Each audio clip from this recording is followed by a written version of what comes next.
दोस्तों, आज भारत दुनिया के उन चुनिंदा देशों में से एक है जिनके पास न्यूक्लियर पावर है। जिस वक्त दुनिया को भारत से कोई उम्मीद नहीं थी, उस वक्त में होमी भाभा की कोशिशों की बदौलत भारत एक न्यूक्लियर शक्ति बना।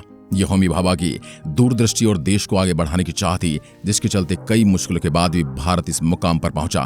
तो आइए जानते हैं आखिर कैसे हमने इस सफर को तय किया है। जब दुनिया के सामने भारत ने प्लान पेश किया और ऐलान किया कि वह परमाणु प्लांट बनाने जा रहे हैं, तो कई देशों ने उनकी आलोचना की। कोई भी देश आगे बढ़कर भारत की इस काम में मदद नहीं करना चाहता था। कई देश भारत के इस प्रोग्राम पर रोक तो लगाना चाहते थे। होमी भाभा को अपना सपना टूटता हुआ दिखाई देने लगा था। हालांकि उन्होंने हार नहीं मानी। इस सब के बीच एक एटॉमिक एनर्जी को लेकर यूनाइटेड नेशंस में एक कॉन्फ्रेंस हुई, तो होमी भाभा को वो मौका मिला जिसका वो इंतजार कर रहे थे। उस कॉन्फ्रेंस में होमी भाभा ने पूरी दुनिया को बताया कि आखिर वो क्यों भारत को एक न्यूक्लियर पावर बनाना चाहते हैं। उन्होंने बताया कैसे अंग्रेजों ने भारत को दुनिया से पिछड़ा रखा, कैसे उन्होंने भारत को टेक्नोलॉजी से नहीं जुड़ने दिया। साल 1939 तक होमी भाभा ने लंदन में रहकर वो सब सीखा जो वो सीखना चाहते थे। वो लंदन में और वक्त गुजारना चाहते थे, मगर इसी बीच दूसरा विश्व युद्ध छिड़ गया, जिसके चलते उन्हें भारत वापस आना पड़ा। देश में वापस लौटने के बाद उन्हें थोड़े समय एक नौकरी करनी पड़ी। सालों बाद भारत वापस लौटने के बाद होमी भाभा को इस बात का अंदाजा हुआ कि भारत लंदन के सामने कितना पिछड़ा हुआ है। अंग्रेज खुद को तो आगे बढ़ा रहे थे, मगर दूसरी ओर भारत को पिछड़ा बनाते जा रहे थे। ये बात उन्हें खूब खटकी। वो चाहते थे कि देश के लिए कुछ करें, मगर अंग्रेजों के राज में उन्हें कुछ भी करने की आजादी नहीं थी। कई सालों के इंतजार के बाद जब 1947 में देश आजाद हुआ, तब होमी भाभा को वो राह दिखी जिसकी दरकार उन्हें सालों से थी। अंग्रेजों के जाने के बाद देश अंधकार में डूब गया था। देश को एक नई रोशनी की जरूरत थी, जिस रोशनी को लाने का जिम्मा होमी भाभा ने अपने कंधों पर उठाया था। माना जाता है कि देश के आजाद होते ही होमी भाभा ने उस समय के प्रधानमंत्री जवाहरलाल नेहरू को एक खत लिखा, जिसमें उन्होंने कहा कि भारत में बिजली लाने के लिए एक एटॉमिक एनर्जी प्लांट बनाना चाहते हैं। होमी भाभा चाहते थे कि प्लांट सिर्फ देश में ऊर्जा लाने के लिए इस्तेमाल किया जाए, न कि किसी परमाणु हथियार बनाने के लिए। प्रधानमंत्री नेहरू ने होमी भाभा की बात पर गौर किया और इस प्रोग्राम के लिए हामी भर दी। साथ ही होमी भाभा को इस प्रोग्राम का हेड भी बनाया गया। अब बात करते हैं आज के भारत की। भारत जो कि अभी तक रशिया पर न्यूक्लियर पर डिपेंडेंट था, उसे खत्म करने के लिए भारत के न्यूक्लियर सेक्टर में अभी तक एक काफी बड़ा हिस्सा इंपोर्टेड टेक्नोलॉजी और पार्ट का होता है, और आगे चलकर किसी विपरीत परिस्थिति में इसका सप्लाई चीन पर काफी बुरा असर पड़ सकता है। हालांकि पिछले कुछ सालों में भारत ने टेक्नोलॉजी में काफी ज्यादा सफलता हासिल की है। अगर न्यूक्लियर पावर कॉर्पोरेशन की बात की जाए तो अकेली ऐसी भारतीय कंपनी है जिसे न्यूक्लियर पावर प्लांट के डिजाइन, कंस्ट्रक्शन और ऑपरेशन में महारत हासिल है। सबसे अच्छी बात तो ये दोस्तों कि इस कंपनी को 580 रिएक्टर ईयर्स का सेफ ऑपरेटिंग एक्सपीरियंस भी है। और अगर BHEL की बात करें तो उसको न्यूक्लियर सेक्टर में एक बड़ा कंपोनेंट सप्लायर माना जाता है। इसके अलावा न्यूक्लियर, थर्मल, हाइड्रो और रिन्यूएबल पावर के क्षेत्र में कंपोनेंट प्रोड्यूस करने का एक अच्छा खासा एक्सपीरियंस भी इस कंपनी के पास है। BHEL न्यूक्लियर पावर प्लांट के लिए रिएक्टर हेड और 3 टरबाइन जनरेटर और हीट एक्सचेंजर जैसी कॉम्प्लेक्स असेंबली भारत में प्रोड्यूस कर सकती है। भारत में इंस्टॉल 50% न्यूक्लियर रिएक्टर में BHEL द्वारा मैन्युफैक्चरर स्टीम टरबाइन जनरेटर का प्रयोग किया जाता है। BHEL और NPCIL अब न्यूक्लियर सेक्टर के बिजनेस को और भी आगे बढ़ाने में काम कर रहे हैं।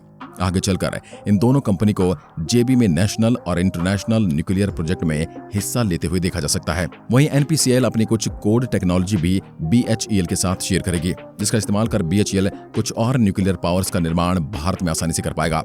Russian fast Bidar reactor technology और फ्यूल फैब्रिकेशन टेक्नोलॉजी की मदद से भारत को रिन्यूएबल एनर्जी के क्षेत्र में काफी बड़ी मदद मिली है। फिलहाल भारत आज इतना कैपेबल हो चुका है कि डोमेस्टिक लोकल कंपोनेंट की मदद से न्यूक्लियर पावर प्लांट कंस्ट्रक्शन कर सकता है। लेकिन समस्या ये है कि अभी तक कई एग्रीमेंट साइन करने के बावजूद आज तक भारत को किसी और देश से न्यूक्लियर पावर प्लांट कंस्ट्रक्ट करने का मौका नहीं मिला है। इसलिए अब BHEL और NCPIL दोनों इस सेक्टर में उतरना चाहते हैं, जिससे आने वाले OC स्टैंडर्ड में भारत को भी दूसरी जमीन पर न्यूक्लियर प्लांट को कंस्ट्रक्ट करने का मौका मिल सके। BHEL भारत में सार्वजनिक क्षेत्र की इंजीनियरिंग व विनिर्माण क्षेत्र की सबसे बड़ी कंपनी है। BHEL एक भारत में ऊर्जा संबंधी मूलभूत संरचना क्षेत्र में विशालतम इंजीनियरिंग एवं विनिर्माण उद्यम है। इसकी स्थापना हुए 50 वर्ष से ज्यादा समय बीत चुका है, जिसने भारत में देशी भारी विद्युत उपजाऊ उद्योग को जन्म दिया है। यह एक ऐसा सपना था जो निष्पादन के शानदार ट्रैक रिकॉर्ड के साथ कल्पना से अधिक पूरा हुआ। BHEL विद्युत संयंत्र उपकरणों का और परमाणु पनबिजली, ताप और नवीकरणीय का एक प्रमुख निर्माता है और भारत परमाणु कार्यक्रम के सभी 3 चरणों में, जिसमें पहला चरण PHWR, दूसरा चरण FBR और तीसरा चरण AHWR के साथ सक्रिय रूप से जुड़ा एकमात्र भारतीय कंपनी है, जो पिछले 5 दशकों से अधिक समय से स्थायी और ग्राहक केंद्रित समाधान प्रदान कर रहा है। कंपनी के पास परमाणु ऊर्जा संयंत्रों के प्राथमिक उपकरणों, रिएक्टर, हेडर, इंड शील्ड आदि के साथ साथ द्वितीयक उपस्करों जैसे steam turbine, generator, heat exchangers आदि के डिजाइन, इंजीनियरिंग, निर्माण और आपूर्ति की पर्याप्त क्षमता है। BHEL ने देश की कुल स्थापित परमाणु क्षमता के लगभग 50% संयंत्रों के लिए स्टीम टरबाइन जनरेटर सेटों की आपूर्ति की है।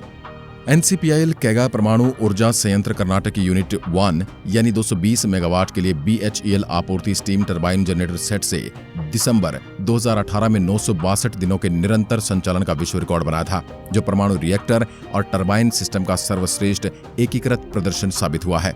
भारत में 22 वाणिज्यिक परमाणु ऊर्जा संयंत्रों के संचालन तथा 6780 मेगावाट की कुल स्थापित क्षमता के साथ NPCIL भारत में परमाणु ऊर्जा संयंत्रों के डिजाइन, निर्माण और संचालन के लिए जिम्मेदार एकमात्र भारतीय संगठन है और 580 रिएक्टर वर्षों से अधिक से सुरक्षित संचालन का अनुभव रखता है। 2 प्रमुख सार्वजनिक उपकरणों का सहयोग गैर प्रदूषणकारी और लंबे निर्माण अवधि वाले परमाणु ऊर्जा परियोजनाओं के शीघ्र कार्यान्वयन का मार्ग प्रशस्त करेगा, जो G20 के पर्यावरण संरक्षण के थीम को आगे बढ़ाने के साथ साथ एक स्वच्छ और हरित भविष्य की दिशा में योगदान होगा। करीब 6 साल पहले पहली बार फ्लीट मोड में 10 रिएक्टरों को मंजूरी देने का निर्णय केंद्र सरकार ने लिया था। यही कारण है कि आज भारत सक्रिय रिएक्टरों की संख्या में विश्व में 6ठा सबसे बड़ा देश है और निर्माणाधीन रिएक्टरों को अगर इसमें जोड़ दिया जाए तो कुल रिएक्टरों की संख्या भारत में दूसरा सबसे बड़ा देश बन जाती है। आजादी के बाद से ही भारत ने हमेशा ही इस बात पर जोर दिया है कि शांतिपूर्ण उद्देश्यों के लिए परमाणु ऊर्जा का उपयोग होना चाहिए।